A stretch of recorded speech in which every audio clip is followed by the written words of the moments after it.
faites la vaisselle, vous conduisez pour aller au travail, ou vous êtes allongé dans votre lit à 2 heures du matin, essayant de dormir. La pièce est totalement silencieuse.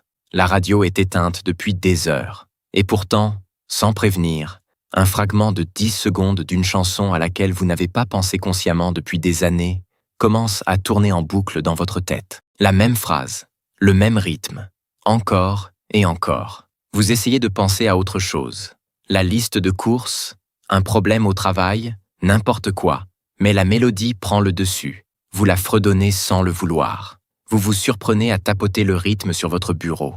Et d'une certaine manière, plus vous le remarquez, plus le son semble fort. À la fin de cette vidéo, vous comprendrez exactement ce que fait votre cerveau quand cela arrive. Et le mécanisme qui en est à l'origine révèle quelque chose de bien plus important qu'un simple bug musical.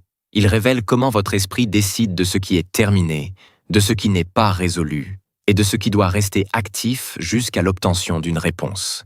Car la véritable découverte ici ne concerne pas la musique. Elle concerne la manière dont votre cerveau classifie chaque expérience que vous vivez et ce qu'il fait de celles qui n'ont pas de fin claire. La plupart d'entre nous considèrent cela comme l'une des petites absurdités de la vie. On hausse les épaules, on se dit que c'est une mélodie entêtante et on attend que ça passe. Mais les chercheurs qui étudient ce que l'on appelle techniquement l'imagerie musicale involontaire, INMI, ont découvert que ce phénomène est tout sauf trivial. Il est extraordinairement commun. Les études suggèrent qu'environ 98% des gens font l'expérience de vers d'oreille, régulièrement, et pour environ un tiers d'entre eux, cela arrive au moins une fois par jour. Plus important encore, lorsque les scientifiques ont commencé à scanner le cerveau de personnes vivant ces boucles musicales, ce qu'ils ont vu n'était pas la trace ténue d'un souvenir lointain. Le cortex auditif, la région du cerveau responsable du traitement du son, s'illuminait de manière presque identique à ce qu'il fait lorsqu'une personne entend réellement de la musique jouée à haute voix dans la pièce. Votre cerveau n'est pas en train de se remémorer paresseusement une chanson. Il génère activement une simulation auditive complète. Il hallucine le son, au sens neurologique le plus précis du terme. Si vous voulez continuer à comprendre ce que votre cerveau fait en coulisses, tous ces processus cachés qui tournent constamment sans votre permission ni votre conscience, cette chaîne existe précisément pour cela. Abonnez-vous maintenant. Chaque vidéo est une nouvelle découverte sur ce que signifie réellement être un être humain qui pense et qui ressent. Alors, l'explication évidente. Demandez à la plupart des gens pourquoi une chanson leur reste dans la tête, et ils vous répondront « parce qu'elle est entraînante ». Un tempo rapide, une mélodie simple et répétitive, c'est tout. Et oui, la recherche confirme que certaines caractéristiques musicales augmentent la probabilité de déclencher un tel phénomène. Un rythme plus soutenu, un motif de hauteur qui monte et descend de manière inattendue, un hook, accroche, que le cerveau trouve un peu plus difficile à prédire que prévu. Les chansons possédant ces qualités ont statistiquement plus de chances de rester gravées. Mais s'arrêter à « c'était entraînant » pose un problème. Si votre cerveau aimait simplement la chanson, il la jouerait en entier. Or, ce n'est pas le cas. Presque universellement, ce qui reste piégé est une section très spécifique et très courte, le plus souvent un refrain de 8 à 16 secondes, que votre cerveau répète de manière compulsive et indéfinie, au lieu de se résoudre naturellement vers le couplet suivant, le pont ou l'accord final. Ce comportement n'est pas cohérent avec un simple plaisir. Il est cohérent avec quelque chose d'incomplet. Pour comprendre ce qui se passe réellement, il faut remonter à une découverte faite dans les années 1920 par une psychologue nommée Bluma Zeigarnik. Elle était assise dans un café à Vienne lorsqu'elle a observé un détail qui semblait mineur, mais qui allait avoir d'énormes implications sur notre compréhension de la mémoire et de la motivation.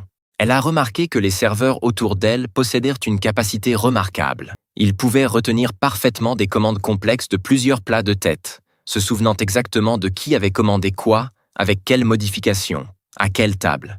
Mais dès qu'une table payait l'addition et partait, le serveur oubliait la commande presque immédiatement et totalement. Ce n'était pas que les serveurs avaient une mauvaise mémoire. Leur mémoire pour les commandes impayées était excellente. C'est que leur mémoire pour les commandes terminées s'effondrait à la seconde où la tâche était résolue. Zeigarnik est retournée en laboratoire pour tester cela systématiquement.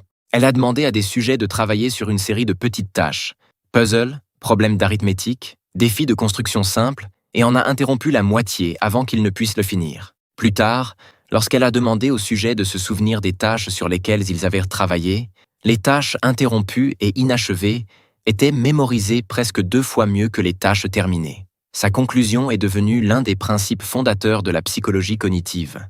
Le cerveau humain maintient un état d'attention actif et élevé envers les tâches non achevées.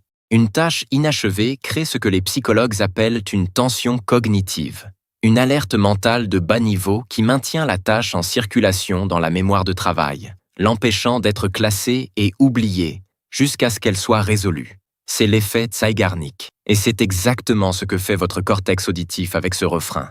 Lorsque vous entendez un fragment mélodique hautement répétitif, surtout s'il est structuré pour donner l'impression qu'il devrait se résoudre en quelque chose qui ne vient jamais, votre cerveau l'enregistre comme une tâche ouverte. Il identifie un schéma qui n'a pas été correctement achevé. Et le mécanisme Zeigarnik se déclenche. Garde cela actif, continue de chercher la résolution, ne lâche rien avant que ce ne soit clos.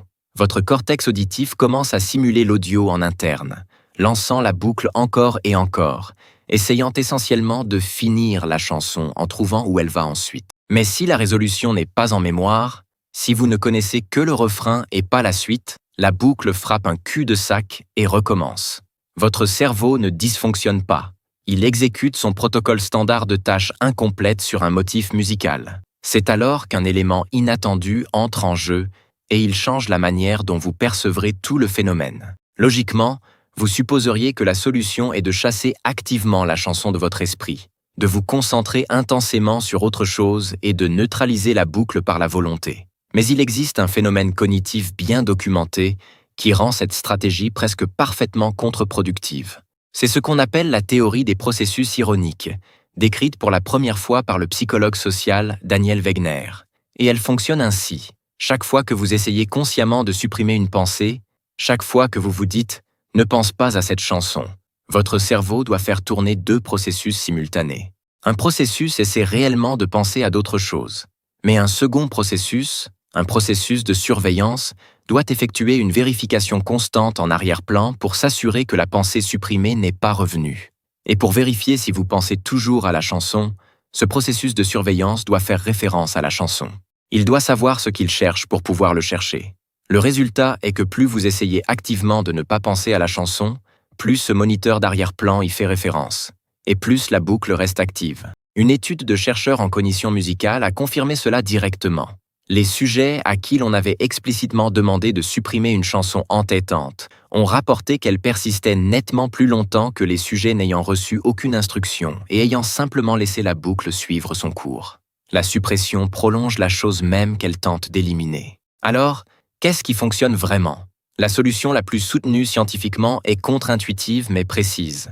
Engagez-vous délibérément avec la chanson et terminez-la. Écoutez le morceau en entier, du début à la fin, jusqu'au silence final. Cela fournit au cortex auditif la résolution qu'il recherchait. La tâche ouverte est fermée. La tension cognitive se dissipe.